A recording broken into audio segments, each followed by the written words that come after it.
Ako ang inyong Lolo Pael. At ako naman si Kabanong. At ito ang aming kwento. Bata pa lamang ako ay ayoko na sa mga kwentong kababalaghan. Kaya noong may pagkakataon akong umalis sa baryo namin ay ginawa ko. Sabay kong pinaaral at binuhay ang sarili sa maingay at mausok na lungsod ng Maynila. Malayo sa mga kwentong nakakapanindig balahibo. Pero sa pagbabalik ko sa baryong iniwasan ko, matutuklasan ko ang madilim na lihim nito.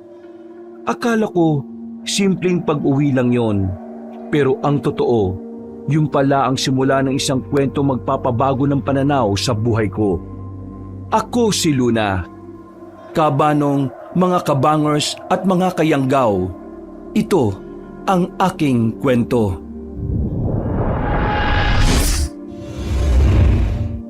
Bago nga pala magsimula ang ating kwento, sana'y mapindot nyo muna ang subscribe button at ang notification bell para lagi kayong nanonotify pag may bago tayong mga kwento. At huwag nyo rin kalilimutan mag-like at comment. Napakalaking tulong po ito sa ating channel para mas makapagatid pa kami sa inyo ng mga magaganda at mga nakakapangilabot na mga kwento. At ngayon, sa ating pagpapatuloy. Ate, wala na tayong mga magulang. Iniwan na tayo ng nanay. Ano nang gagawin natin ngayon? Huwag kang mag-alala, Eloy. Nandito naman si ate. Hindi kita pababayaan. Naawa ko kay nanay, ate. Wala man lang ako nagawa para gumaling siya sa sakit niya. Hindi ko po alam kung anong nangyari sa kanya. Bigla na lang siyang nagkasakit eh. Ganun naman talaga ang buhay ng tao, Eloy. Hindi natin malalaman kung kailan tayo mamamatay. Huwag mong sisihin ang sarili mo. Sigurado naman ako na ginawa mo ang lahat para alagaan siya. Wala akong nagawa, ate. Kahit na anong alamang gamot ang ipainom ko sa kanya, mas lalo lang lumalala ang kalagayan niya eh. Hanggang sa binawian na siya ng buhay. Tahan na, Eloy. Nasa mabuting kamay na si nanay ngayon. Magkasama na sila ni tatay, kaya huwag ka nang umiyak dyan. Tayo na, uwi na tayo. Malaki talagang duda ko na kinulam si nanay, ate. Hindi ako naniniwala na ordinaryong sakit lang yung dumapo sa kanya. May kababalagan dun. At hahanapin ko kung sinong gumawa nun sa kanya. Pangako yan. Isa akong working student, Kabanong. Bumalik ako sa baryo namin dahil sa biglang pagkamatay ng nanay ko. Akala ko simpleng sakit lang. Hindi pala. Nakikiramay ako sa iyo, Luna. Napakabait ng nanay mo. Masipag magtrabaho sa asyenda ko. Sayang at maaga niya tayong iniwan. Tanggapin mo itong tulong ko. Magagamit niyo yan sa pagsisimula. Lalo na dito kay Eloy. Kung gusto niyo, pwede ko siyang maging scholar. Libre na siyang mag-aaral hanggang kolehiyo. Naku, maraming salamat po dito, Doña Betty. Malaking tulong po ito. Basta kung may kailangan pa kayo, huwag kayong mahihiyang lumapit sa akin, okay? Salamat po. O sige, mauna na ako. Marami pa akong aasikasuhin sa asyenda. Inda, kailangan kita mamaya sa bahay.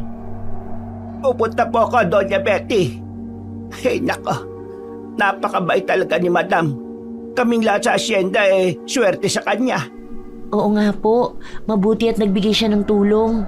Malaking bagay talaga to. Ano na nga ang plano mo ngayon, Apo? Mananatili ka na ba dito?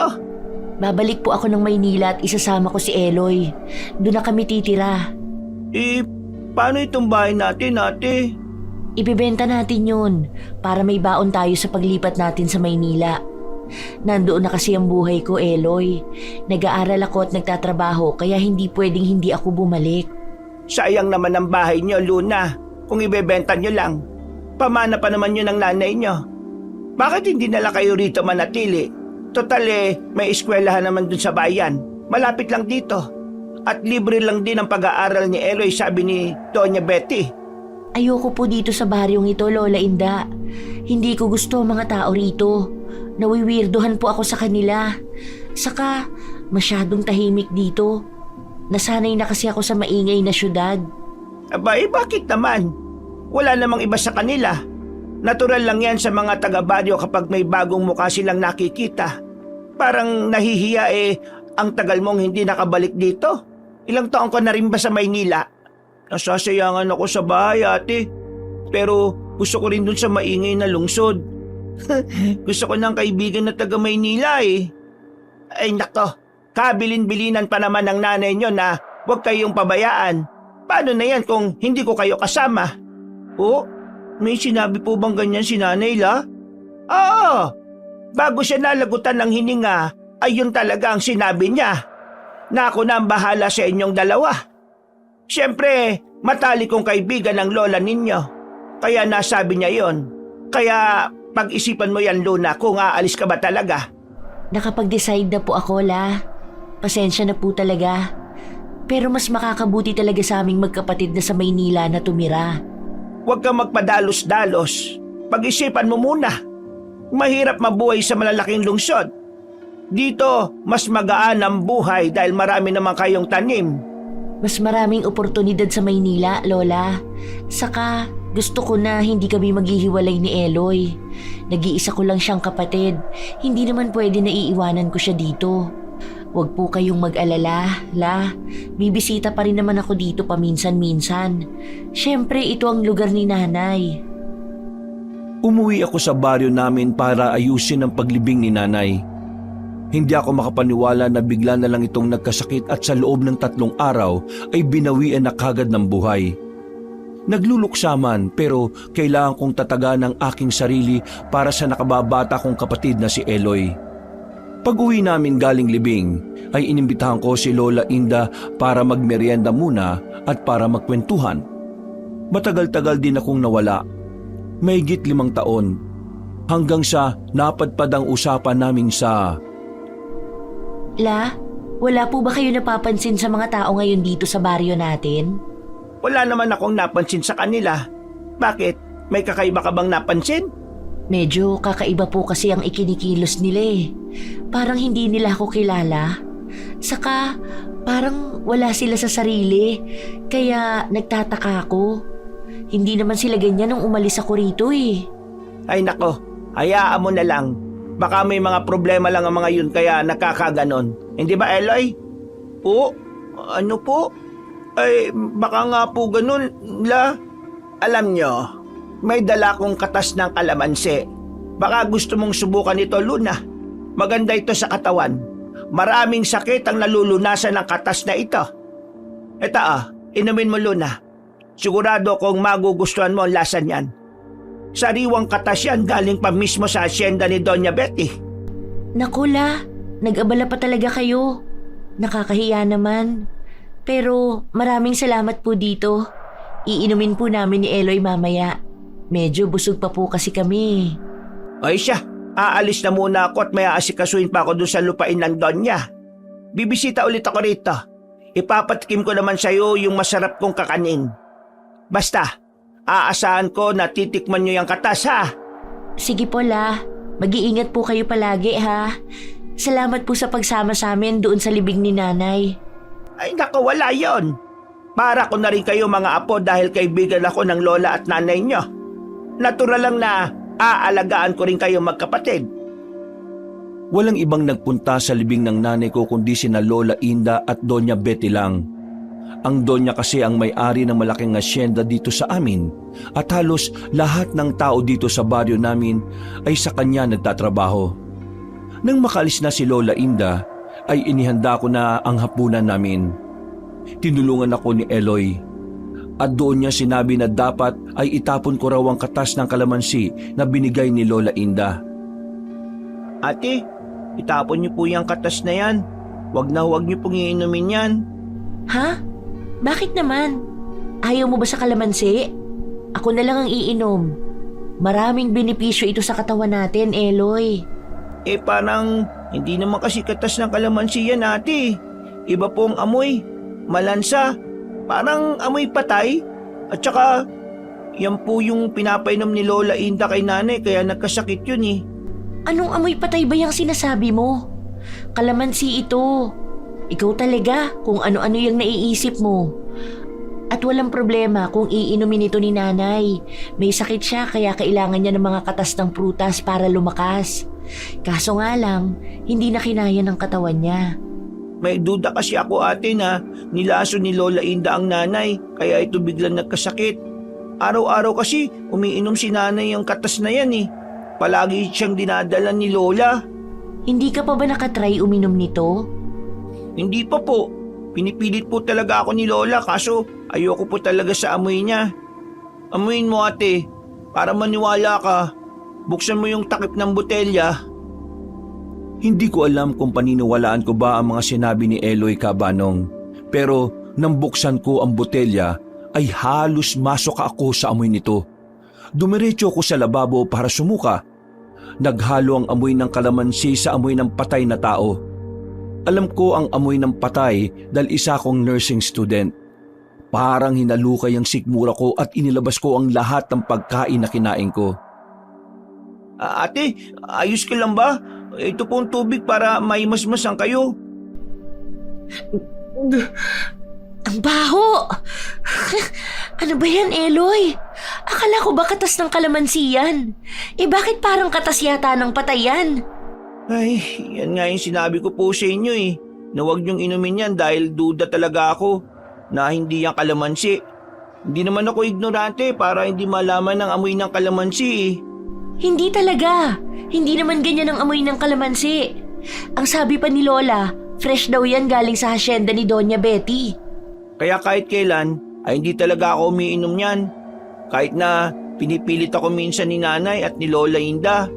Si nanay ba iniinom to? Hindi ba siya nagtaka sa amoy? Opo ate, araw-araw po siyang dinadala ni Lola Inda niyan eh. At katulad din siya ng mga tao dito, parang wala sa sarili. Lahat ng sasabihin ni Lola Inda sinusunod niya. Bakit hindi mo naman siya pinigilan na inumin yan? Baka yan ang dahilan kaya siya nagkasakit. Ang baho! Nakakadiri ang baho! Hindi naman kasi nakikinig ang nanay sa akin eh. Nagagalit pa po nga siya tuwing pinagbabawalan ko siya. Napalo niya po ko. At ano naman ang sabi ni Lola Inda? Pupuntahan ko siya ngayon din. Itatanong ko kung anong pinapainom niya kay nanay. Sigurado kung ito ang dahilan kung bakit siya namatay. Ate, wag! Wag kang pumunta sa kanila. At bakit naman? Baka kung mapano ka. At saka, matagal niyang umiinom ang nanay ng katas na yan. Nagkasakit lang siya nung ininom niya na yan. Katulad ng mga ibang taga-baryo. Magsabi ka nga ng totoo sa akin, Eloy. May nalalaman ka ba na hindi sinasabi sa akin? May duda lang po ako. Pero wala pa akong pruweba. Kaya inintay ko talaga na makauwi ka. Tsaka, walang maniniwala sa akin dito sa baryo dahil silang lahat parang sunod-sunuran kay Lola Indy. Isa lang akong bata. Anong laban ko sa kanila? Sumakit ang ulo ko sa nalaman ko, Cabanong. Kung totoong hinala ko, baka nga si Lola Inda ang dahilan kung bakit namatay ang nanay. Pero ano naman ang motibo niya? Bakit niya yung gagawin? Malapit na kaibigan siya ng pamilya namin.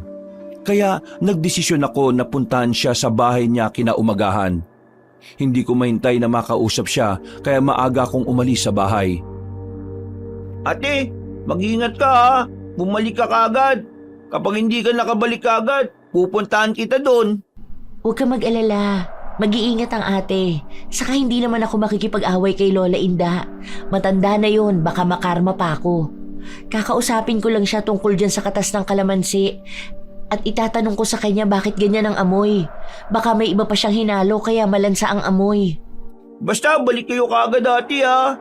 Dito ka lang sa bahay ha. Huwag kang aalis hanggat hindi ako nakakabalik. Okay? Opo ate. Medyo may kalayuan ang bahay ni Lola Inda. Sumakay pa ako ng tricycle at naglakad ng mga 1 oras. Nasa liblib na lugar kasi ang bahay nito. Malayo sa sentro ng baryo. Pagkarating ko sa bahay niya ay walang tao. Kahit na anong tawag ko sa pangalan niya ay walang sumasagot.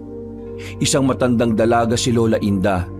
Walang anak at kamag-anak, kaya nag-iisa lang ito sa buhay at sa bahay nito.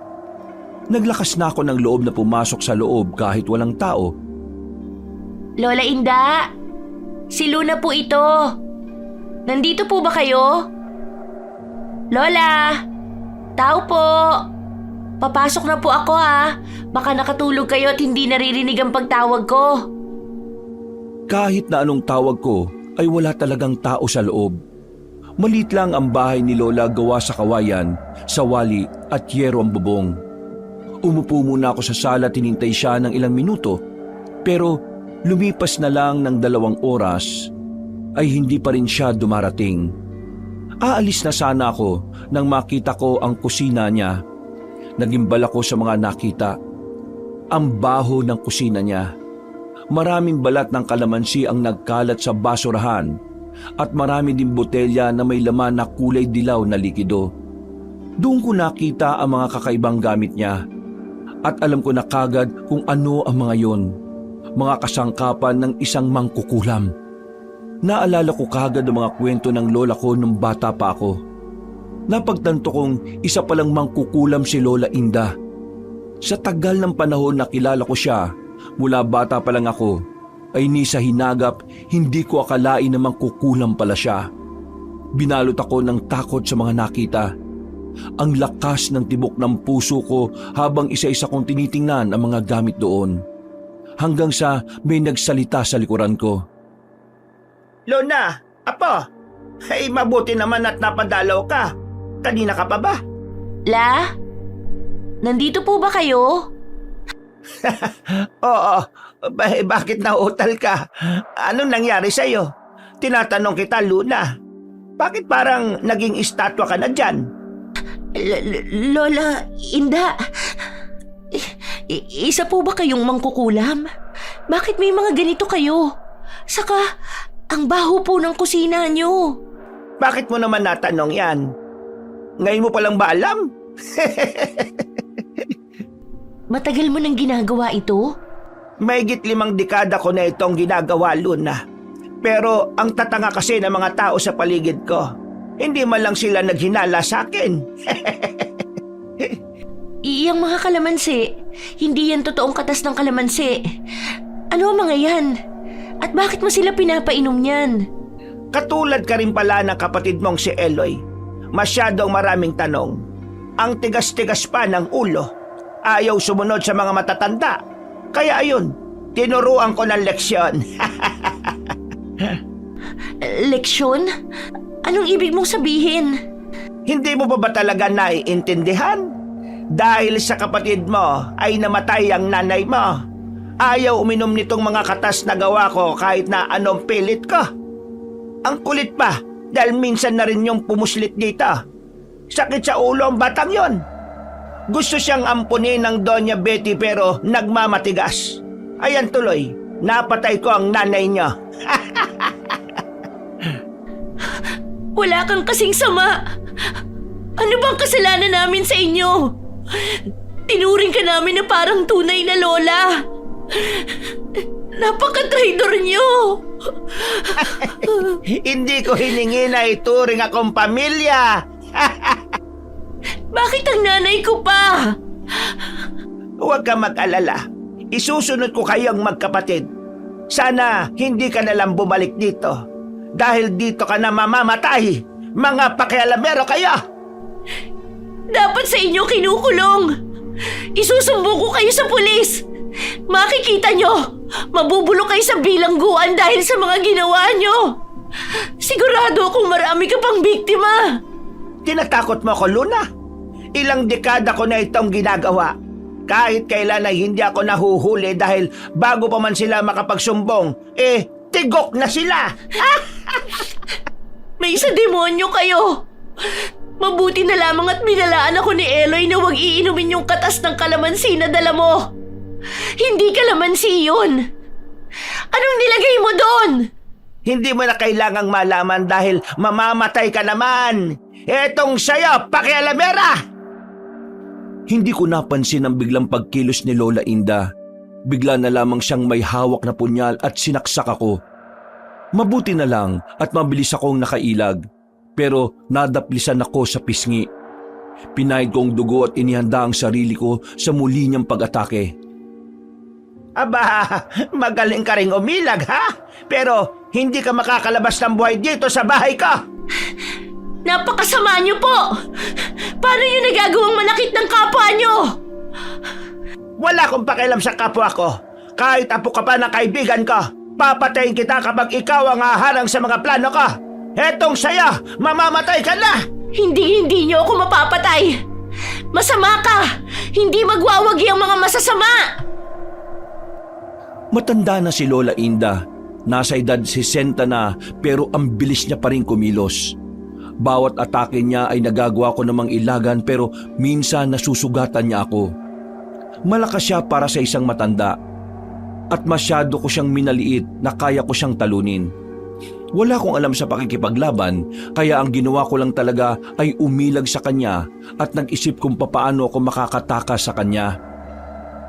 Sige, ganyan nga.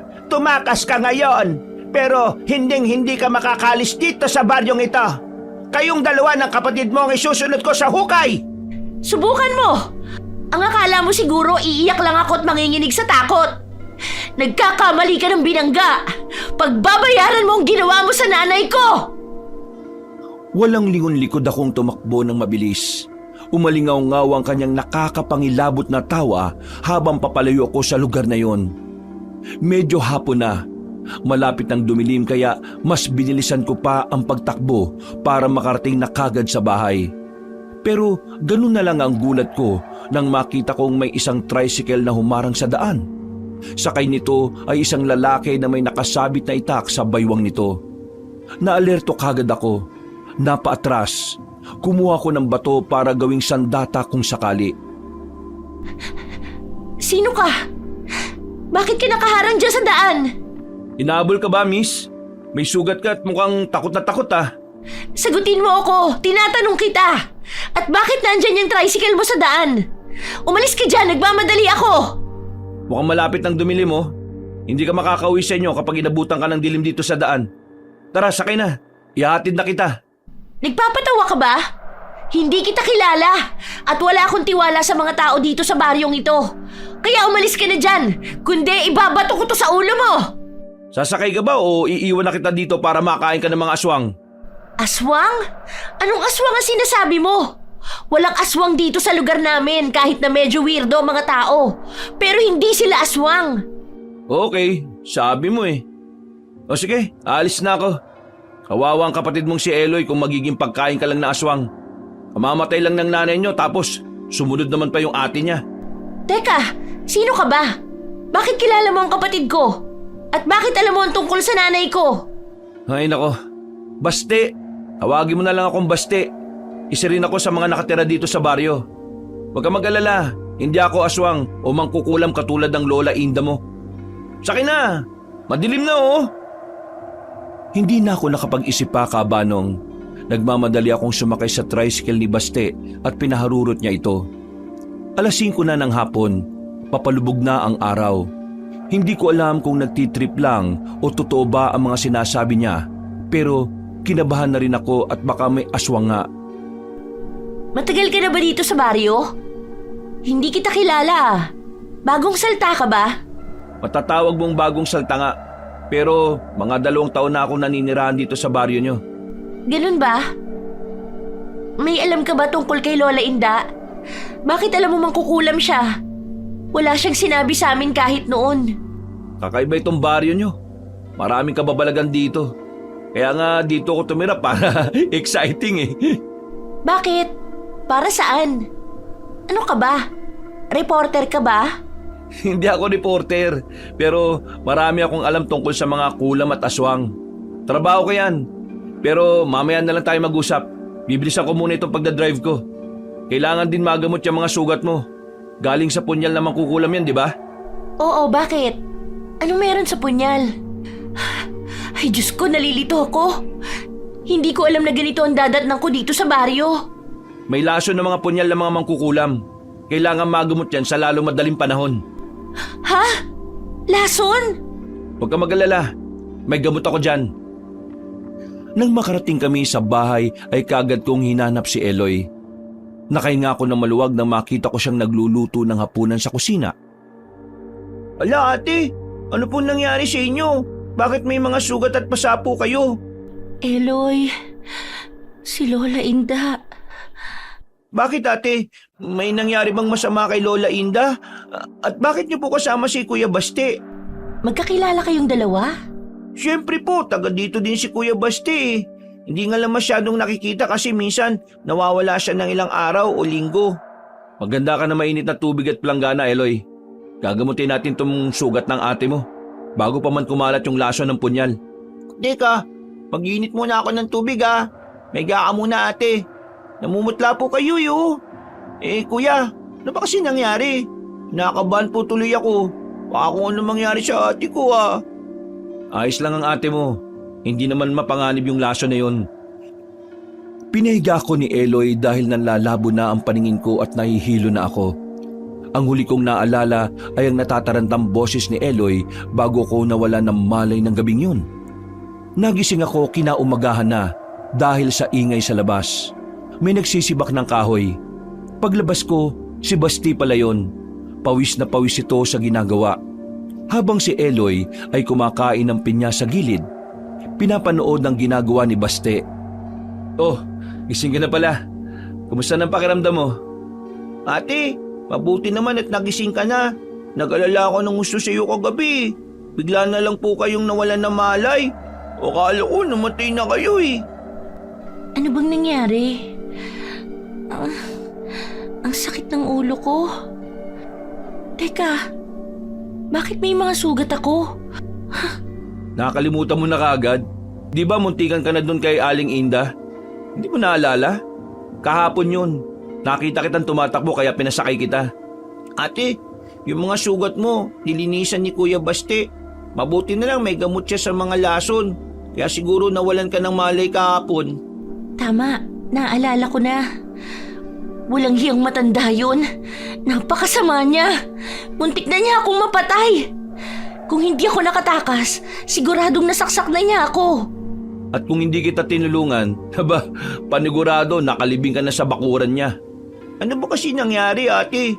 Di ba bibisitahin mo lang siya? Bakit umuwi ka na maraming sugat? Sinugod niya ako. Isa palang mangkukulam si Lola Inda.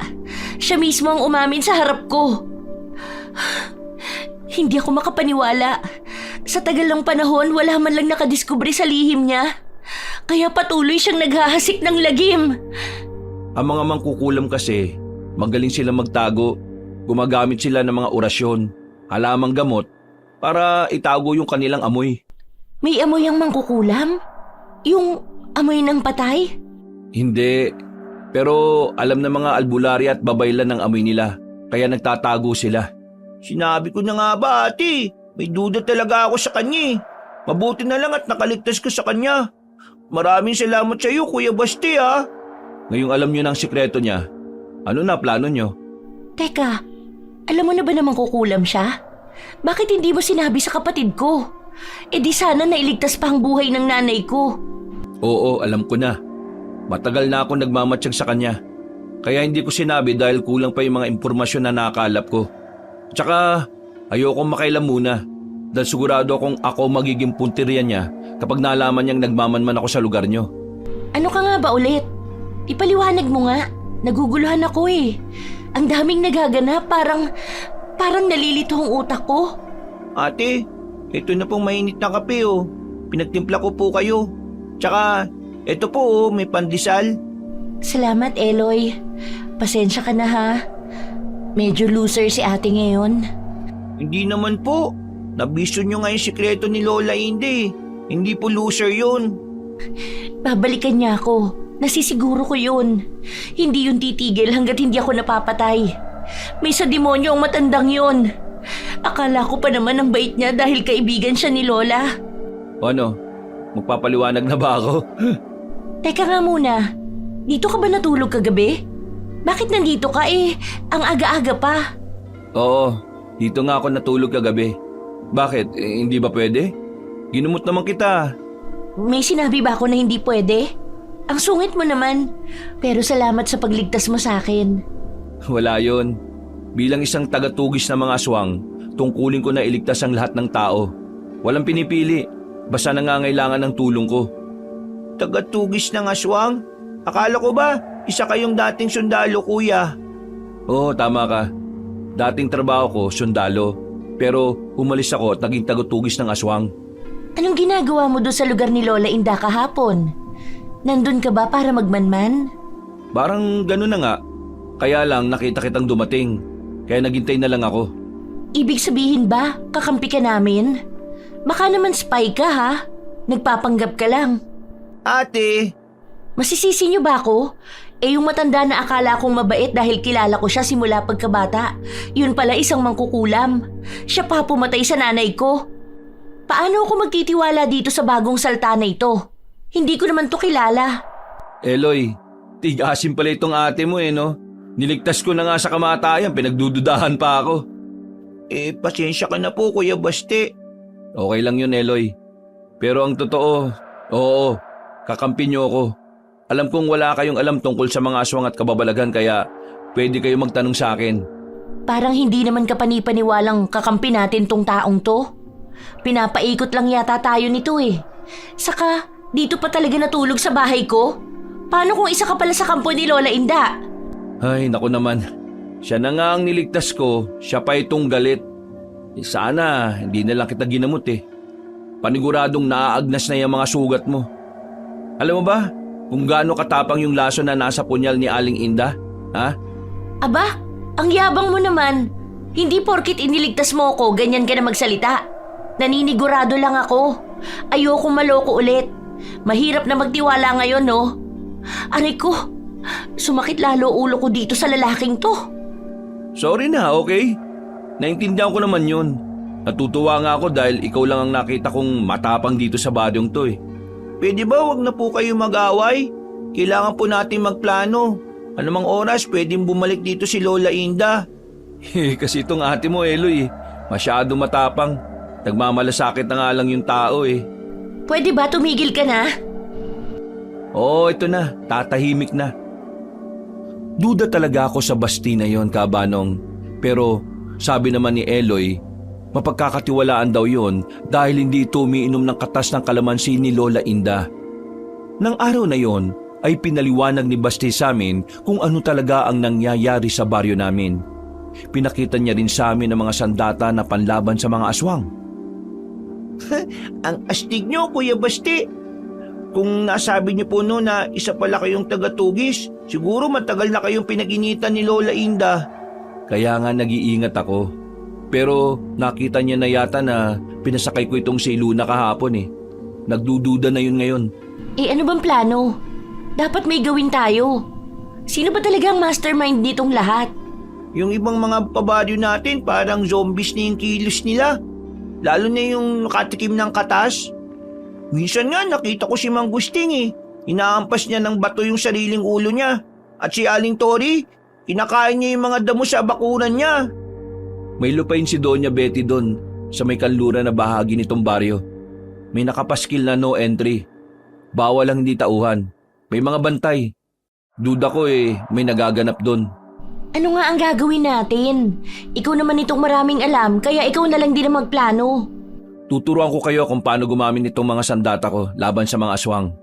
Teka nga, may aswang ba rito? Akala ko mangkukulam ang kalaban natin. Bakit naging aswang na? Merong aswang dito.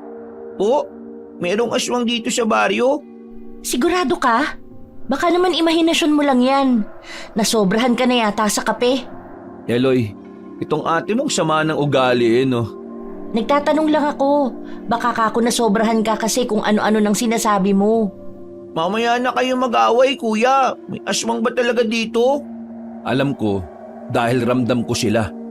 Naamoy ko rin ang malansang amoy nila. Hindi ko lang ganong nasusundan ang amoy nila dahil may halong amoy ng kalamansi. Naghahalo ang amoy kaya mahirap sundan. Ano ka, aso? May paamoy-amoy ka pa talagang naalalaman, ha? Maniwala ka, naaamoy ko nga sila. Isa yan sa kakayanan ko kaya madali ko silang natutuntun. Ang galing naman. Parang gusto ko nang maging tagatugis katulad mo, kuya. Naging matyaga si Baste sa pagtuturo sa amin ni Eloy kung paano namin didepensahan ang mga sarili namin. Hindi naging madali dahil wala naman akong alam sa pakikipaglaban.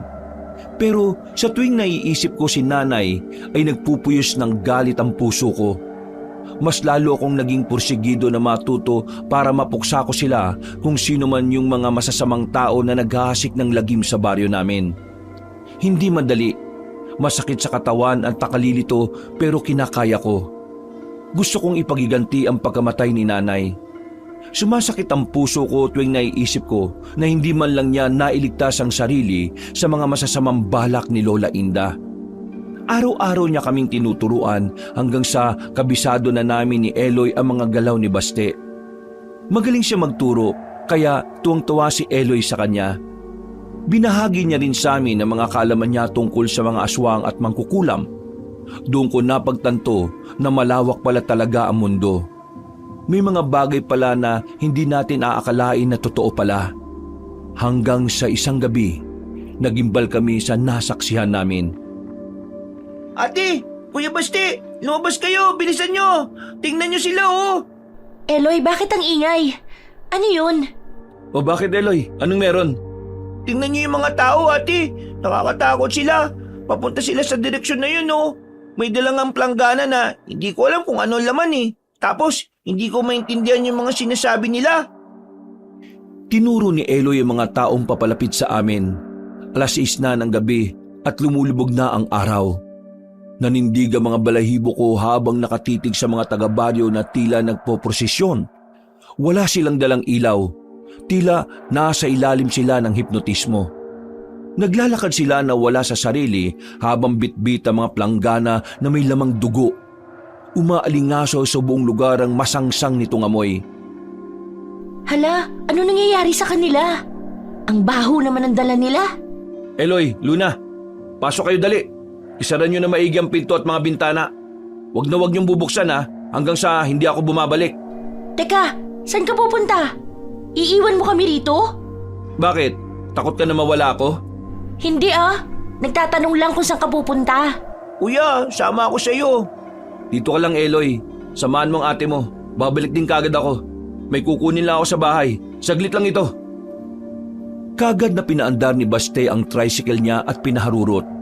Kami naman ni Eloy ay sinigurado namin na nakasara ang lahat ng pinto pati na mga bintana. Nakakakilabot ang ginawa nila. Para silang mga kulto na nagpuprosesyon. Sa takot ko ay niyakap ko si Eloy habang tahimik kaming nakikinig sa mga pagkanta nila. Ate, ano kaya ginagawa nila? Shh! Huwag kang maingay, Eloy. Babalik kaya si Kuya Baste, ate? Baka mapahamak siya. May itak naman yun. Kahit nga natutulog dala-dala niya pa rin ang itak na yun. Walang mangyayari sa kanya. Ang dami kasi nila eh. Mga taga-baryo sila, ate. Sila yung mga umiinom din ng katas na binibigay ni Lola Inda. Paano ba nagsimula ang lahat ng ito? Nung umalis ako dito sa baryo para magtrabaho, okay naman ang mga tao rito Hindi ko nga rin po alam. Basta isang araw, nakita ko na lang si mama na iniinom niya yung katas. Sumusuka pa nga siya dahil sa masangsang na amoy nito eh. Pero nagtataka ako kung bakit tuloy pa rin yung pag-inom niya. Aalamin ko ang punot dulo ng lahat ng ito, Eloy. Hindi ako titigil hanggat hindi nabibigyan ng hustisya ang pagkamatay ng nanay natin. Nakahinga kami ng maluwag nang tumigil na ang pagkanta nila. Nang sumilip ako sa bintana ay wala na sila. Doon naman dumating si Eloy. May dala na siyang 2 mahahabang itak at isang buntot pagi. Oh, nasa na sila? Wala na sila, kuya. Dumaan lang. Mabuti na lang at hindi kami nakita ni ate. Para sa mga yan, Baste? Mga sandata ba yan laban sa mga aswang? Oo. Ito ang binalikan ko sa bahay. Ito ang pinakatatago kong mga sandata. May basbas ito ng isang makapangyarihang albularyo. May nakadikit din na isang papel na may orasyon. Isang talisman. Bigla-bigla ka na lang umaalis. Akala namin umalis ka na at naduwag. Ako? Maduduwag? Hindi mangyayari yun. Uubusin ko lahat ng aswang dito. Hindi ako titigil hanggat hindi ko mapapatay ang mga aswang sa baryo nyo. Aswang ka ng aswang wala naman tayong nakikitang aswang. O kahit yung mga nabiktima man lang. Wala kang nakikita kasi nag-iisa lang siya dito sa baryo natin. Totoo? Sino naman po yun? Si Doña Betty. Siya ang duda ko. Aswang siya at may tinatago siya dun sa kanlurang parte ng baryo. Yun ang aalamin ko para mapuksa ko na siya. Paano naman si Lola Inda? Kasabwat lang siya. Hindi talaga siya ang nag-uutos ng lahat. Sumusunod lang din siya gaya ng mga taga-baryo na wala sa sarili. Kaya nga kuya, para silang mga zombies maglakad eh. O sige na, pasok na tayo. Gabing-gabi na oh. Dito ka ulit matutulog? Wala ka bang bahay, Baste? O bakit? Ayaw mo ba? Sus, kunwari pa ito. Aba, ang yabang ah. Nawiwili ka na kasi na dito matutulog. May bahay ka naman pero nagpupumilit ka na dito sa amin. Nagtataka lang kasi ako. Akala ko ba magkakakampi tayo? Mas komportable ako matulog dito dahil nandito kayo. Baka kung ano pa mangyari sa inyo, ako pa ang sisihin nyo. Bakit palagi na lang kayo nag-aaway? Para kayong magjowa ah. Ew, hindi ko yan type, no? Hindi naman ako nakikipag-away dyan sa ate mo, Eloy. Siya lang naman itong palaging mainit ang dugo sa akin. Wala naman akong ginagawang masama. Hindi bagay sa'yo. Tabi nga, matutulog na ako. Hindi ako masyadong nakatulog nung gabing yon, Kabanong. Paulit-ulit na bumabalik sa isip ko ang mga nangyari sa baryo. Yung inkwentro namin ni Lola Inda at yung pagkamatay ni Nanay. Madaling araw pa ay bumangon na ako para maganda sana ng almusal sa kusina. Pero ganun na lang ang takot ko nang hindi ko makita si Eloy. Wala siya sa silid niya. Hindi man lang nagulo ang kama niya. Hinanap ko siya sa loob at labas ng bahay pero wala siya. Sa puntong yon, para akong mamamatay sa takot. Baste! Nawawala si Eloy! Hindi ko siya mahanap! Wala siya sa kwarto niya. Mukhang hindi man lang natulog doon dahil hindi nagulo ang kama niya eh. Diyos ko, nasan ba ang batang yun? O teka, huwag ka muna mataranta. Paano hindi matataranta nawawala ang kapatid ko? Baka may binili lang sa labas. Babalik din yon. Relax ka lang no, to naman no. Anong may binili? Halos nagbistula nang ang ghost town tong baryong to. Saka wala namang pera yun. O teka lang, titingnan ko sa labas. Galing na ako doon. Umabot pa nga ako doon sa unahan malapit sa crossing. Pero wala talaga. Hindi naman yun aalis nang hindi nagpapaalam sa akin Hahanapin ko siya, dito ka lang. Huwag kang aalis ha, hanggat hindi ako dumarating. Nakakaintindihan ba tayo, Luna? Hanapin mo ang kapatid ko, please. Ay, Diyos ko, Eloy. Ibalik mo ang kapatid ko, Baste. Basta dito ka lang, saglit lang ako. Wala pang isang oras ay bumalik kagad si Baste. Akala ko kasama niya si Eloy, pero nanlumo ako nang makitang nag-iisa lang siya. Nasaan ang kapatid ko? Hindi mo ba nakita? Hinahanap ko siya doon malapit sa sentro ng baryo. Wala siya doon, Luna. Wala bang sinabi si Eloy kagabi? Baka naman nagpaalam yun, hindi mo lang narinig. Imposible yan. Maayos na magpapaalam si Eloy kapag umaalis ng bahay. Hindi yun basta-basta na lang umaalis ng walang paalam. Baka kung ano na nangyari doon. Baka kinuha na yun ni Lola Inda. Mag-isip muna tayo, Luna. Hindi, wala na akong oras para mag-isip. Baka nasa panganib na ang buhay ng kapatid ko. Kailangan ko siyang hanapin. Samahan mo ko, Baste. Teka, dali natin tong isang itak para may sandata ka lang kung sakaling may makainkwentro tayo. Bumalik tayo sa bahay ni Lola Inda. Baka doon lang yun nagpunta. Ay, sana naman wala ang matandang yun doon. Tara, sakay na. Pupuntahan natin si Lola Inda. Katahimikan ang bumungad sa amin nang marating namin ang bahay ni Lola Inda. Wala pa ring tao doon at tila ilang araw na itong bakante. At wala rin doon si Eloy. Nang hina akong napaupo sa lupa. Eloy, nasan ka na ba? Nag-aalala na si ate sa'yo. Ay, Diyos ko, Baste, ang bata pa ng kapatid ko. Baka napahamak na siya. Hindi ko man lang siya naprotektahan. Huwag ka muna mag-isip ng negatibo. Hanapin natin siya. Hindi tayo titigil, okay? Nakikinig ka ba sa akin, Luna? Uy! Baka nandoon siya kina Doña Betty. O baka kinuha nga siya ni Lola Inda. Nagbanta ang matandang yun sa akin na hindi siya titigil hanggat hindi ako mamamatay at isasama niya si Eloy. Pero wala dito yung matanda eh. Duda ko nga ilang araw na yung hindi umuwi dito. Halos buong araw kaming naghanap sa baryo. Nagtatanong sa ibang tao na naroon pero walang nakakita sa kanya. Parang sasabog na ang puso ko sa takot, Kabanong, para sa buhay ng kapatid ko. Siya na lang ang nag-iisa kong kapamilya tapos mapapahamak pa. Hindi ko man lang nailigtas gaya ng nanay ko. Luna, bumalik muna tayo sa bahay. Hindi ka pa kumakain simula kaninang umaga eh. Namumutla ka na oh. Hindi. Teka lang. Hahanapin ko muna si Eloy, Baste. Baka naghihintay na yun sa akin. Hahanapin natin siya. Pero kailangan mo munang kumain para may lakas ka. Pagkatapos natin kumain, sasamahan kita sa pinakamalapit na police station. Okay ba yon? Sige. Thank you ha. Sinamahan mo ko hanapin si Eloy. Saka, pasensya ka na minsan sa mga inaasal ko. Alam ko medyo masama ang ugali ko sa'yo. Nako, wala yun. Bumalik kami sa bahay at gano'n na lang ang saya ko nang makita ko si Eloy na naghihintay sa amin sa labas. Kagad ko siyang niyakap at tinanong kung saan siya nanggaling. At doon niya na sinabi ang lahat. Eloy naman! Huwag ka namang umaalis nang hindi nagpapaalam sa akin. Akala ko kung ano nang nangyari sa'yo. Takot na takot ang ate mo. Kanina pa yan umiiyak. Halos hindi na rin kumain kakahanap sa'yo. Saan ka ba kasi nanggaling? Ate, nakita ko na. Ang ano? Teka, inom ka muna ng tubig, Eloy. Nanginginig ka pa oh. Salamat, Kuya Baste. Tama po kayo nang inala kay Doña Betty. Siya pala yung mastermind nitong lahat. Kitang-kita ng dalawa kong mga mata, ate. Nakakakilabot. Si Doña Betty talaga? Sigurado ka ba dyan? Mahirap mambintang, Eloy. Pwede tayong makasuhan dyan. Sigurado po ako. Yung mga tao po kagabi, doon sila pumunta sa sinasabi ni Kuya Baste.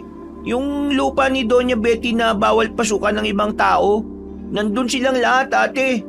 At parang sinasamba nila yung isang puno ng kalamansi. Teka nga, ibig mong sabihin, tumakas ka kagabi at sinundan mo yung mga tao? Opo, ate. Eloy naman eh. Napakadelikado ng ginawa mo, Eloy. Hindi mo dapat ginawa yun. Hindi kasi natin alam kung ano ang magiging reaksyon nila kapag nalaman nilang may ibang tao silang kasama. Pasensya na po kayo, Ate Luna, Kuya Baste. Hindi ko po kasi talaga kaya na maghintay na lang dito eh. Tsaka, yun lang yung naisip kong pagkakataon para malaman kung anong nangyayari sa kanila. Kung bakit ganun yung kinikilos nila. Diyos ko naman, Eloy. 10 taong gulang ka pa lang. Ang lakas ng loob mong gawin yun. Sorry po, ate. Ay nako, tong si Eloy talaga oh. Pero bilib ako sa'yo ah. Ang tapang ng Eloy namin ah. Ikaw pa lang yata yung nakapuslit dun sa lupain na yon ni Doña Betty. Apir nga. Pwede naman ako maging tagatugis ng aswang, kuya. Pwede na. Anong pwede? At ikaw pa talaga nagdesisyon ha? Kapatid ko yan, baka nakakalimutan mo. Sa tapang na pinakita ni Eloy, pasado siya sa akin. Pasado ka dyan. Tumigil kayo ha. Eloy, balik tayo doon sa natuklasan mo. Ipaliwanag mo nga, ano pa ang nakita mo doon? Yun nga, may parang puno ng kalamansi doon, ate. Nandun silang lahat. Sinasamba nila yung puno tapos parang nag-aalay sila ng dugo. Binubuhos nila doon mismo sa puno ng kalamansi, ate. At ang baho ng paligid. Kaparehas doon sa amoy ng katas na palaging binibigay ni Lola Inda. Nakita mo si Lola Indah doon? Hindi po eh. Masyado po kasing madilim. Wala pong ilaw doon. Nagtataka nga ako kung paano nila nakikita yung paligid eh. Pero nandun po si Doña Betty. Nakatayo siya sa gitna habang sinasamba nila yung puno. Di ko maintindihan yung mga sinasabi nila eh. Parang ibang salita. May kababalagan talaga sa lugar na yon. Kaya yun pinasaran ni Doña Betty. May duda talaga ako na siya ang aswang dito. Siya lang naman kasi ang may kapangyarihan na mag-utos sa mga tao dahil mayaman siya eh. Wala naman tayong pruweba na aswang nga siya. Kailangan mapatunayan natin yun. Saka, paano kung totoo nga na aswang siya? Anong gagawin mo, Baste? Simple lang. Patayin natin siya. Hindi dapat hinahayaan na mabuhay ang mga aswang. Mga salot sila. Kampo ng demonyo. Hanggat buhay sila, mag-ahasik sila ng lagim. Matanong nga kita. Di ba, sabi mo isa kang tagatugis ng aswang? May napatay ka na ba? O nahuli man lang? Baka naman nagpapanggap ka lang pero wala ka pa namang napapatunayan. Wala ka talagang bilib sa akin ah. Siyempre meron na. Marami na akong napatay na aswang. Simula 10 taong gulang pa lang ako, tinuruan na ako ng yumao kong tatay kung paano tugisin ang mga aswang. Isa rin kasi siyang taga-tugis. Pinamana niya sa akin ang mga sandata niya. Simula noon, palagi niya akong sinasama sa mga lakad niya. Hanggang sa napatay siya ng isang gabunan. Ganun ba? Pasensya ka na, Baste. Nagtanong pa ako. Ay naku, okay lang. Kaya heto ako ngayon. Ako na ang nagpatuloy sa misyon ng tatay ko. Kada lugar kung saan ako nadidistino, may napapatay akong aswang. Lalo na sa mga liblib talaga na lugar. Hanggang sa nakapagdesisyon ako na tumigil na sa pagiging sundalo at mag-focus na lang ako sa pagiging taga-tugis. Grabe, ang tapang-tapang nyo naman, Kuya Basti. Hindi ka ba natatakot sa mga aswang? Di ba may pangil at pakpak sila? Hindi naman. Siguro nasanay na ako palagi silang kaharap. At saka hindi lahat ng aswang may pakpak. Yung mga manananggal lang. Ang mga gabunan, wala silang pakpak. Pero sila ang pinakamalakas sa lahat ng mga aswang. Ay, may mga species din pala sila? Oo, meron silang ganyan. Parang tao lang din. Iba-ibang lahi at iba-iba din ang kakayanan nila. May mababang uri ng aswang, katulad ng mga sigbin, tiyanak. Meron ding malalakas, katulad ng gabunan at manananggal. Lahat sila kumakain ng laman at dugo ng tao. Hindi sila dapat pagkatiwalaan. Eh, hindi ba mga tao din sila? Di ba, mukha naman silang tao kapag umaga? Hindi sila tao, Luna. Mga aswang sila. Pinagamit lang nila yung anyo ng tao para makapanin lang. Pero mga halimaw sila. Walang konsensya at kampo ng demonyo. Sabi mo, Kuya, baka aswang si Doña Betty. Eh, parang normal na tao naman ang itsura niya. Maganda nga si Doña Betty. Akala ko pangit ang mga aswang. Pangit ang totoong anyo nila. Halimaw talaga. Kaya kung makakaharap ka ng isang aswang, 2 lang ang pwede mong gawin. Ano naman yun? Tumakbo ka kung sa tingin mo hindi mo kayang labanan. Pero kung may alam ka naman sa pakikipaglaban, syempre, haharapin mo at papatayin mo yun. Ang astig mo talaga, Kuya. Idol na idol po kita. Kaya kailangan makapasok tayo doon. Alam mo bang daan patungo doon? Natatandaan mo ba, Eloy? Yung lugar kung saan ka nakapuslit, doon tayo papasok. Opo, sinaulo ko talaga para alam ko kung paano makakalis at makakabalik doon eh. Ang galing talaga ni paring Eloy ko. Apir nga uli. Naloka ako sa mga sinabi ni Eloy. Ibig sabihin, yung mga kalamansi ni Lola Inda, doon pala nanggaling ang mga yun. Anong mayroon sa punong yun? Bakit mabaho ang katas? May sa demonyo siguro yun. Yun ang aalamin natin. Kung sakali man, kailangan natin putulin para matigil na itong lahat. Pero ang daming bantay doon, Kuya. May mga armas sila eh. Katulad din sila ng mga taga-baryo, parang wala sa sarili. Nakatayo lang sila doon parang estatwa. Mabuti na lang at hindi ka nila nakita. Eh, nagtago po ako, ate. Tsaka maingat ako na hindi makagawa ng ingay. Akala ko nga hindi na ako makakabalik dito eh.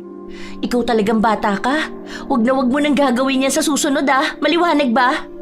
Tinakot mo si ate, Eloy.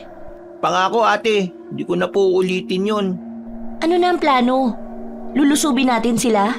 Anong laban natin sa mga armadong tauhan ni Doña Betty? Hindi naman tayo magpapakita eh.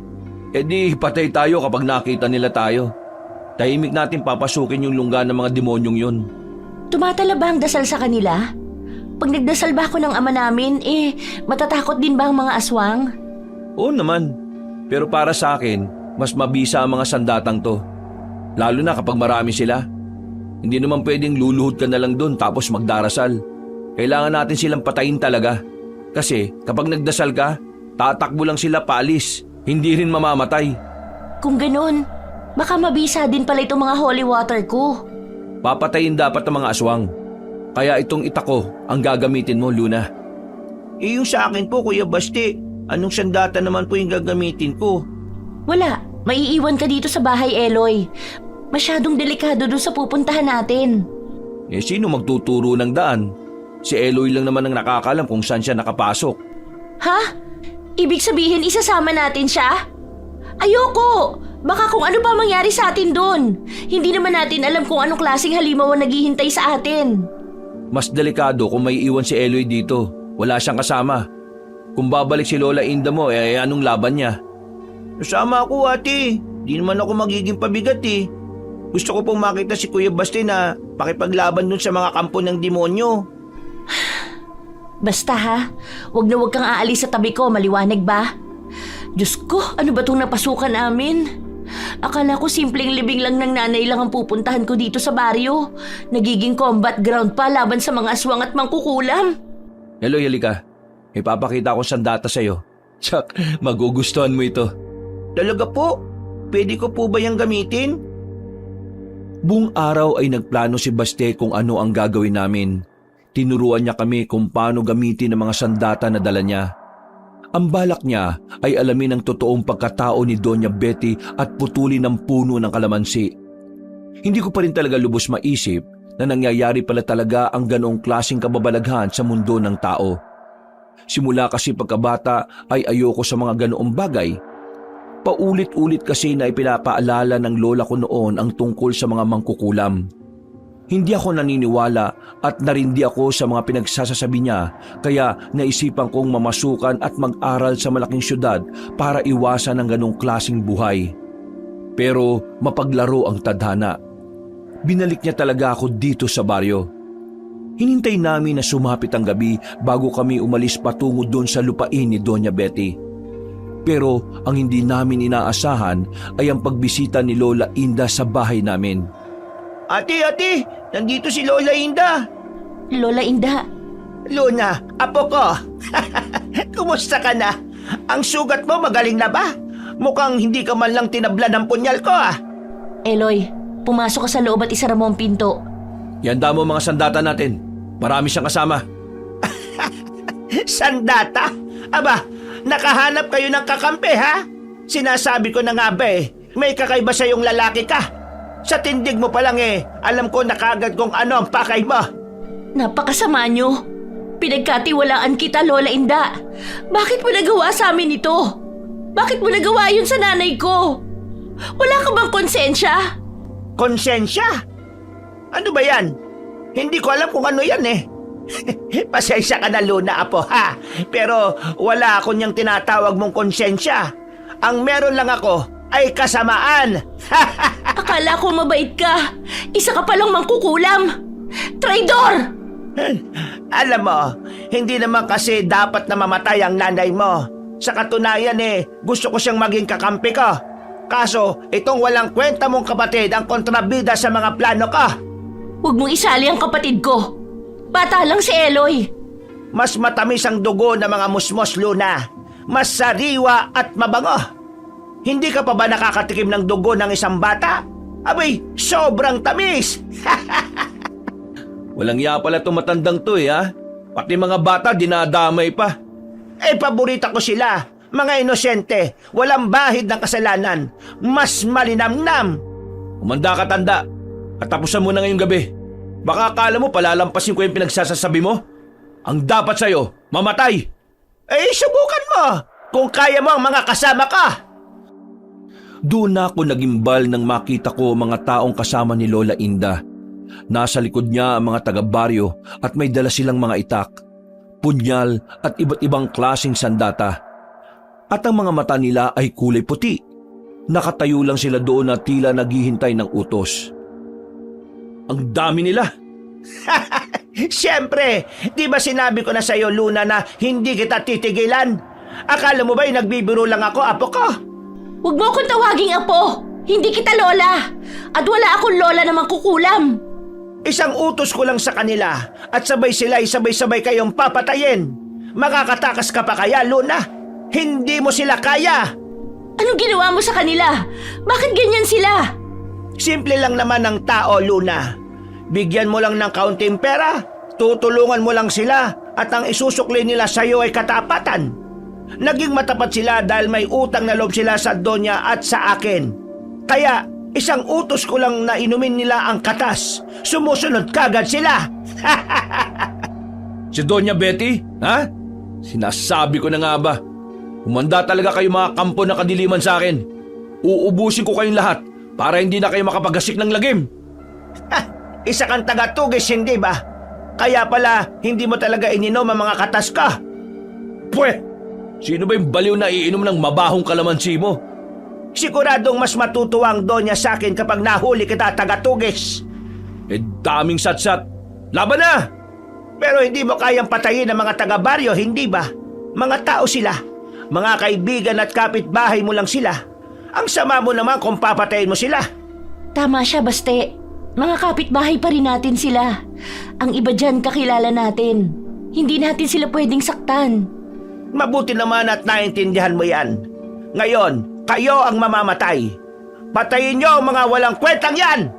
Huwag kayong titigil hanggat hindi nauubos sa mga dugo nila! Gimbalang bumalot sa akin nang makita kong lumusob ang mga tao sa amin, Kabanong. Umalingaw-ngaw sa kadiliman ng gabi ang nakakakilabot na halakhak ni Lola Inda. Para mga zombies na inatake kami ng mga tao. Sabay-sabay silang sumigaw na parang nagwawala habang tumatakbo patungo sa bahay. Luna, pasok ka muna! Ako munang bahala dito sa labas! Ha? Paano ka? Walang tutulong sa'yo dito. Baste, baka mapano ka. Mga tao lang sila, Luna. Mag-iisip ako ng paraan para matalo natin sila nang hindi sila nasasaktan. Nasa ilalim sila ng kapangyarihan ng puno ng kalamansi. Ngayon ko lang naisip yan. Pinapainom sila ni Tanda ng katas nito para maging sunod-sunuran sila. Parang ginayuma ba? Tama ka. Kaya kailangan natin maputol ang punong yun para makawala sila sa sumpa. Nagiging puppet sila eh. Sige na, pasok na. Huwag kayong lalabas kapag hindi ko sinabi ha. Naging blanko ang isip ko na makapasok na ako sa bahay, Kabanong. Pagkatapos kong ilak ng pinto ay hinanap ko kagad si Eloy. Nasa kusina ito. May hawak ng itak at tila nag-iisip ng malalim. Ako naman ay naghanap ng pwede kong gawing sandata. Yung hindi nakakamatay. Hindi ko pwedeng gamitin ng mga itak at baka makapatay pa ako. Sa labas ay dinig na dinig ko ang pakikipaglaban ni Baste sa mga tao. Suntok at sipa na may kaunting mura ang naririnig ko galing kay Baste. Ate, nasa labas si Kuya Baste. Tulungan natin siya, ate. Baka hindi niya kaya yung mga tao. Nakita ko kanina, ang dami nila eh. Huwag na muna. Hintayin muna natin ang signal niya. Alam ko naman na may plano si Baste. Hindi naman yun basta-basta na lang makikipaglaban sa labas nang wala itong naiisip na plano. Masyado silang marami, ate. Hindi naman Superman si Kuya Baste eh. Tutulungan ko siya. Teka, Eloy. Huwag kang padalos-dalos. Sabi niya hintayin natin siya. Hindi ko kaya maghintay na lang dito sa loob habang si Kuya Baste nasa labas at nanganganib ang buhay. Hindi mo kasi... Ay! Napasigaw na lang ako, Kabanong, nang biglang nabasag ang salamin ng bintana namin. Malakas na kumalabog ang pinto hanggang sa tuluyan na itong bumigay.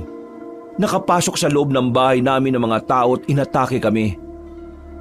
Eloy, umilag ka! Huwag mo silang sasaktan masyado ah! Mga taga-baryo pa rin yan! Biktima rin sila!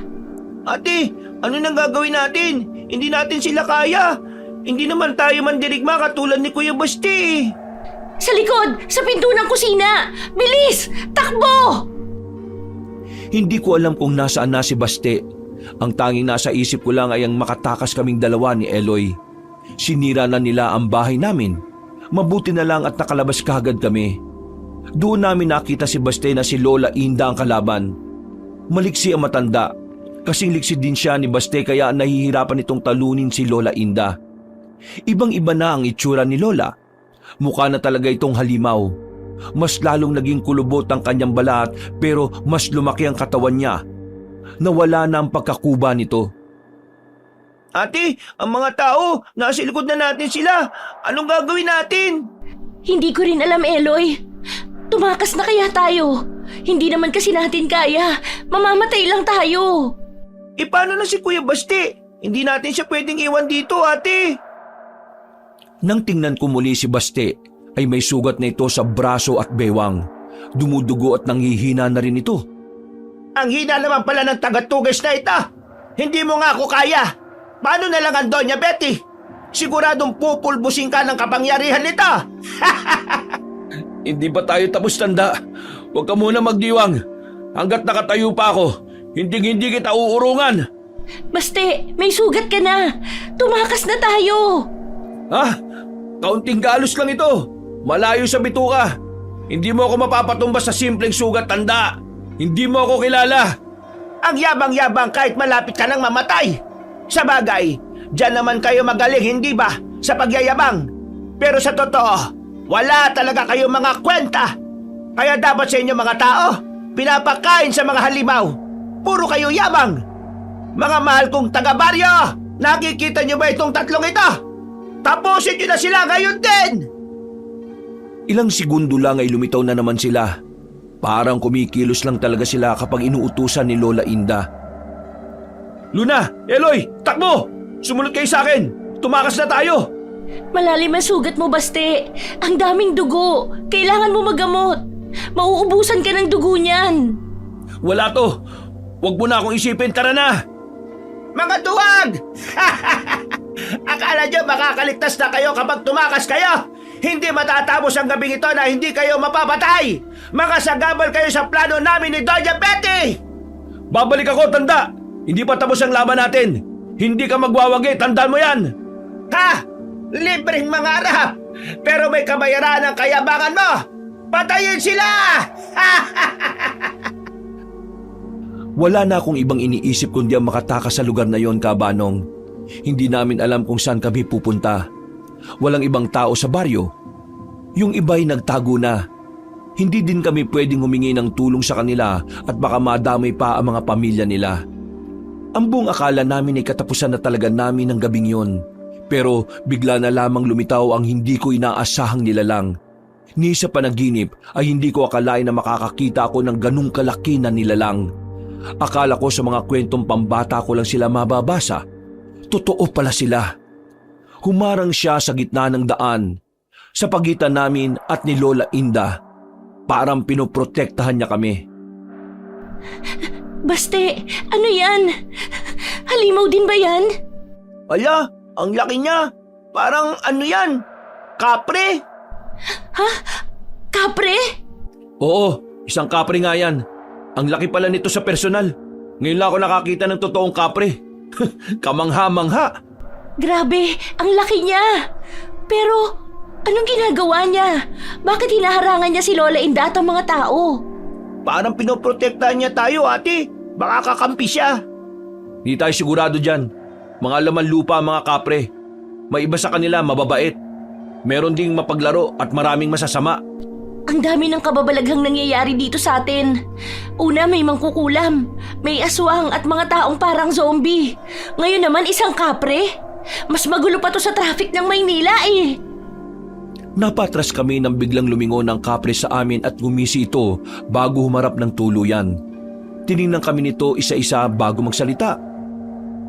Mga mortal, ang liit nyo pero ang tatapang. Nakakatuwa kaya.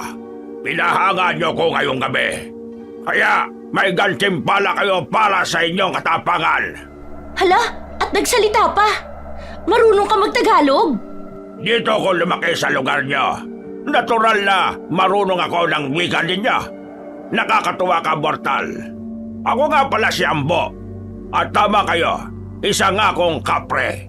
Pero hindi ako nandito para manakit sa inyo. Nandito ako para tulungan kayo. Isa pala itong bantay na kagubatan. Tama ka, mortal. Kaya panoorin nyo kung ilang paso itong makukulam na ito.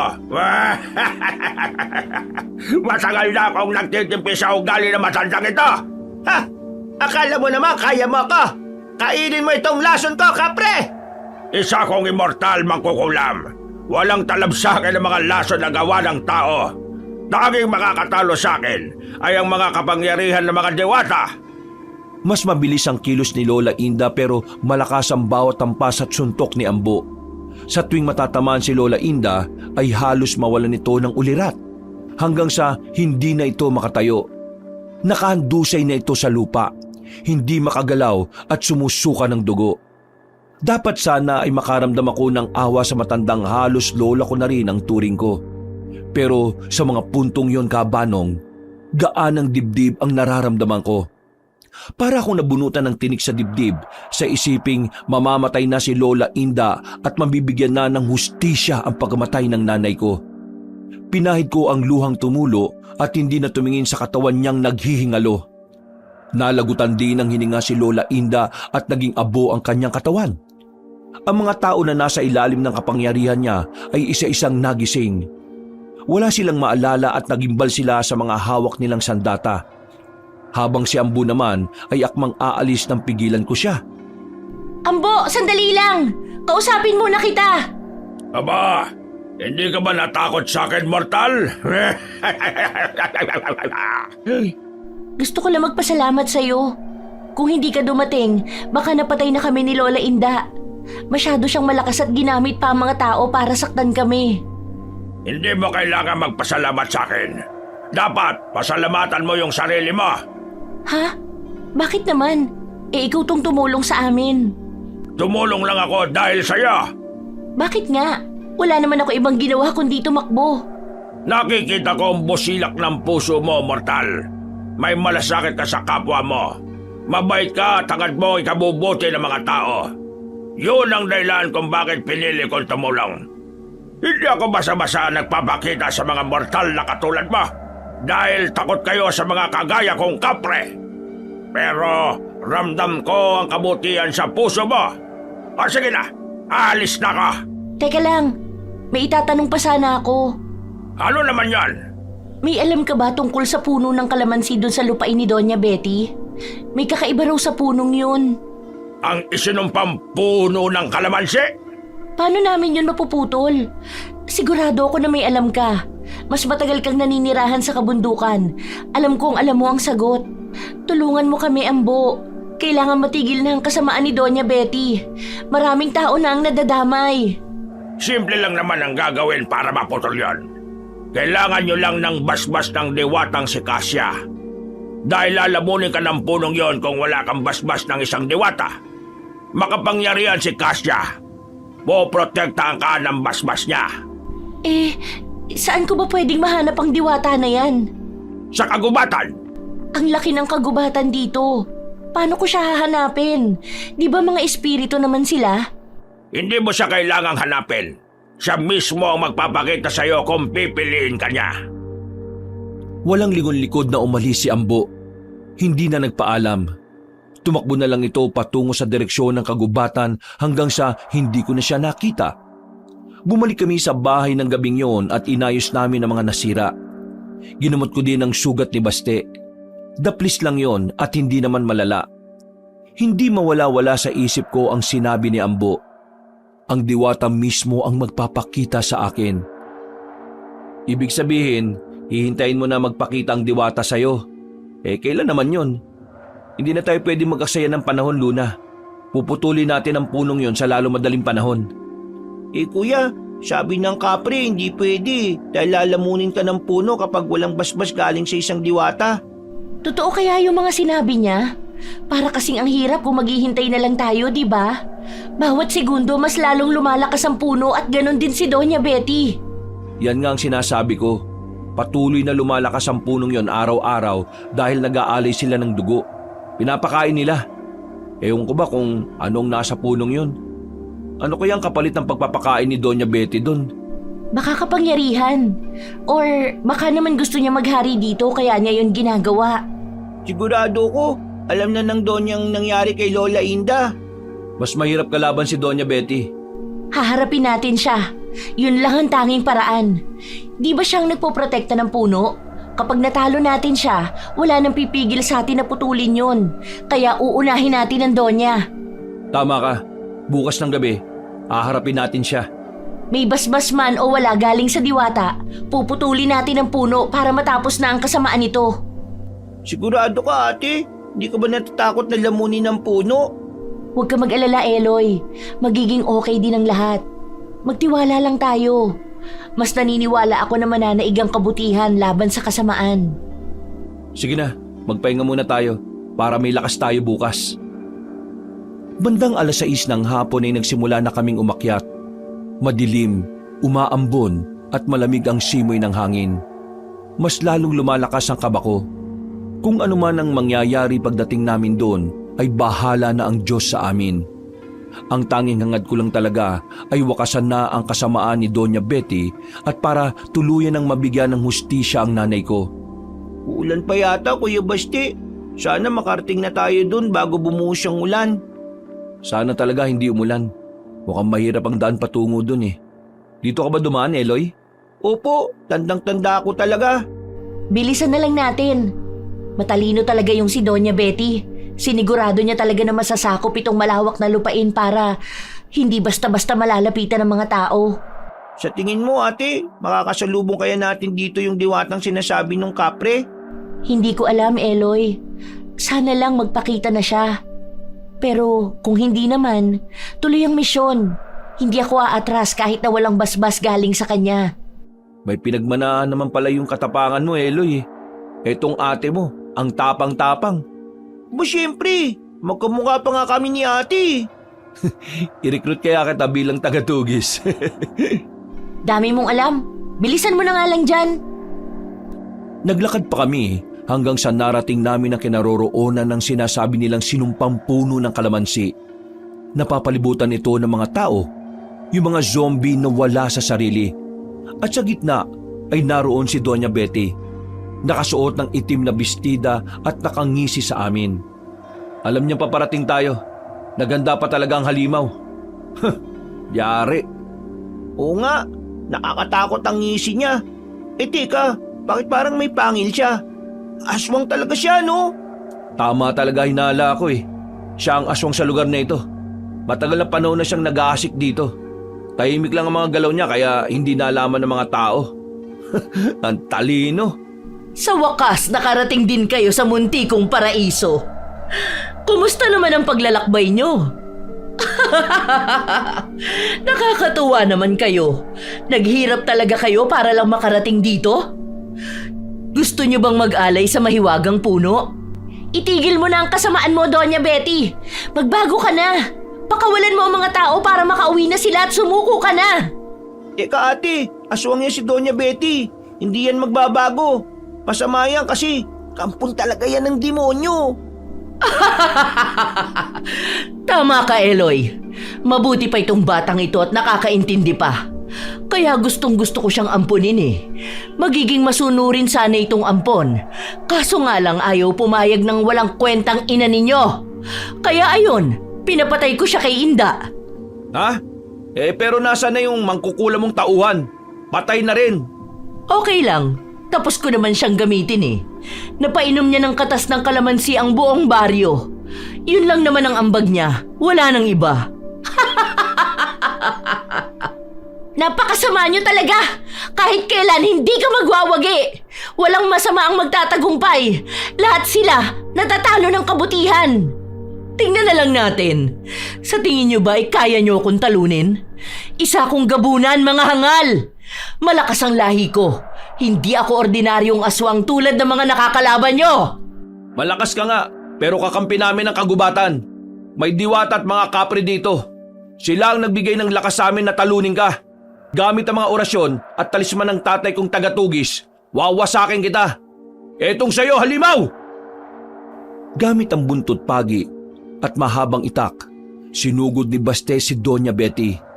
Nakita kong totoong anyo ng Doña. Mahaba at puti ang mga buhok niya. Pula ang mga mata at ang mga kuko nito ay kasing tulis sa mga itak ni Baste. Nakalabas ang mga pangil nito at bigla na lamang lumabas ang dalawang pakpak nito. Habang kaming dalawa ni Eloy ay sinabuyan ng asin ang paligid. Ang mga tao na tila estatwa hanggang sa puno ng kalamansi. Umusok ito sa tuwing inahagisan namin ng asin. Nalulusaw unti-unti ang mga ugat. Noon ko lang nakita ng malapitan ng puno. Malalaki at gumagalaw ang mga ugat nito. Buhay na buhay. Wala itong mga dahon pero maraming bunga na kalamansi. Umaalingasaw sa paligid ang amoy ng patay. At nang titigan ko ng maigi, doon ko nakita na sa ilalim ng mga ugat may mga naaagnas na katawan ng tao. Sinisipsip nito ang dugo at laman. Ate, tingnan mo lumilipad na si Doña Betty. Naging manananggal siya. Huwag na huwag kang lalayo sa akin, ha? Mabangis na halimaw si Doña Betty. Mag-iingat ka, Eloy. Tingnan niyo mga tao ate oh, gumagalaw sila. Mabisa ang asin para mawala yung sumpa ng katas ate. Mabisang pangontra laban sa mga aswangang asin. Kaya mabisa din ito sa mga taong nasa ilalim ng kapangyarihan nila. Lagyan mo pa ng marami. Huwag mong titigilan. Opo! Patuloy kami sa pagsaboy ng asin nang bigla na lang akong nakarinig ng isang malamyos na boses. Lumingon ako sa paligid pero wala akong nakita na ibang tao. Kaming dalawa lang ni Eloy ang naroon. Eloy, narinig mo yung nagsalita? Wala po kong ibang narinig ate. Tayo lang dito at itong mga zombies eh. May narinig ako nagsalita. Tinawag ang pangalan ko. Isang babae. Nagsitayuan ang lahat ng balahibo ko nang marinig ko ulit itong tumatawag ng pangalan ko. Pero sa pagkakataong yon, nagpakilala siya. Si Kasia, ang diwata na nangangalaga ng kagubatan. Bigla kong naalala ang sinabi ng kapre na si Ambo. May sinabi si Kasia, pero hindi ko maintindihan kung ano yon. Ibang lingwahe. Pero ramdam ko ang biglang pagdaloy na mainit na kuryente sa buong katawan ko. At sa di ko maintindihan dahilan, nagkaroon ako ng matinding lakas ng loob. Ilang segundo pa ay hindi na ako nag-aksaya ng panahon. Gamit ang itak na ibinigay ni Baste, ay buong lakas ko itong hinampas sa puno ng kalamansi. Hindi ako tumigil hanggang sa naputol ang mga ugat nito. Gumagalaw pa ang mga ugat at naglabasan ng mga dugo. Ramdam ko ang lakas ng bawat hampas ko. Parang bigla na lamang akong nagkaroon ng kakaibang lakas. Walang hiya kang babae ka! Papatayin kita! Ate, mag-iingat ka! Hoy, Alimaw! Di ba tayo tapos? Bumalik ka dito! Akin ang punong yan. Wala kang karapatan na putulin yan. Pagbabayaran mo ang ginawa mo. Mas lalong walang karapatang mabuhay ang mga kampo ng dyablo na tulad mo. Ikaw ang dapat na mamatay. Ang dami mo nang naging biktima. Oras na para mawala ka na. Hindi na malaya ni Doña Betty na nasa likod niya pala si Baste. Iwinasiwas nito ang buntot pagi at hinampasyon sa katawan ng halimaw. Bumagsak sa lupa ang kalahating katawan ni Doña Betty. Tirik ang mga mata at naliligo sa sariling dugo. Mabilis na binudbura ni Eloy ng asin ang kalahating katawan nito para tuluyan na itong mamatay.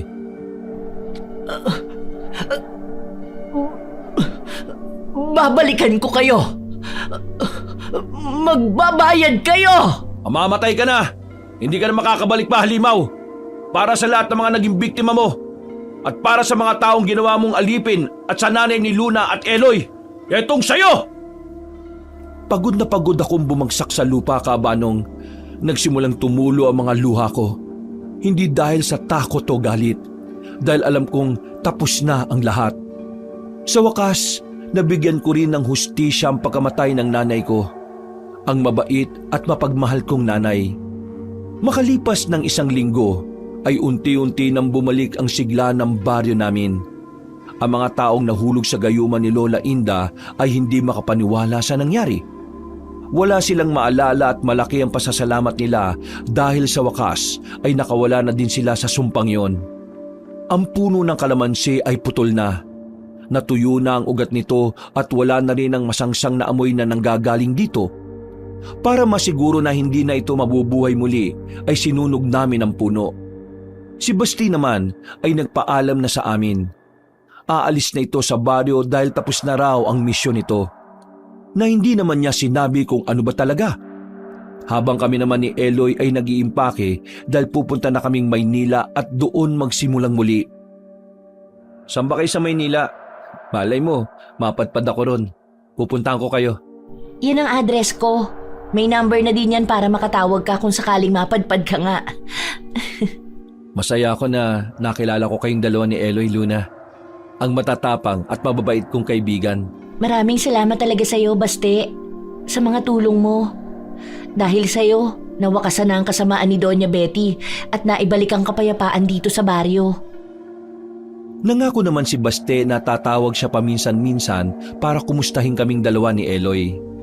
5 taon na ang nagdaan pero sariwa pa rin sa alaala ko ang mga nangyari sa baryo. At kahit saan man kami dalhin ng aming tadhana, ay hinding-hindi namin makakalimutan ang yugtong yon ng aming buhay. Na minsan kami nakipaglaban sa mga kampo ng demonyo. Mapunta man kami sa pinaka-high-tech na lugar, patuloy na tumatatak sa aming alaala na ang mundo ay nababalot ng hiwaga at misteryo. Hindi man natin nakikita o nararamdaman, pero nandyan lang yan, nakalihim. Mga kabangers, mga kayanggaw, si Kabanong po. Bago ko wakasan ang ating kwento, magpapasalamat po muna ako sa inyo sa patuloy na pakikinig at pagsuporta sa ating mga channel. Lalong-lalo na dito sa Pamela Clamil.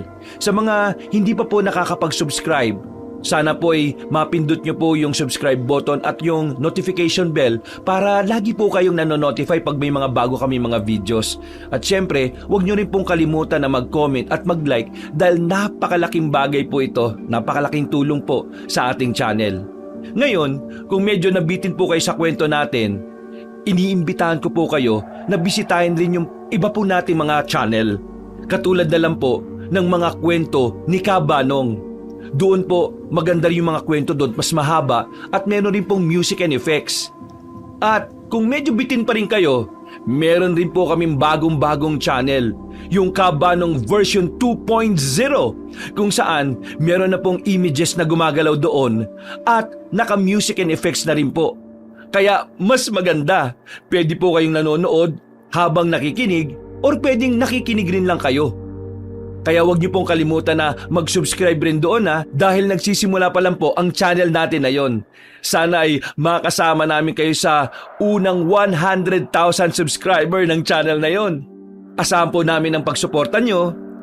At para hindi kayo mahirapan na hanapin yung mga channel natin na yon, ilalagay natin sa pin comment o sa description yung mga link ng ating mga channel. Hanggang sa susunod na kwento, wakas!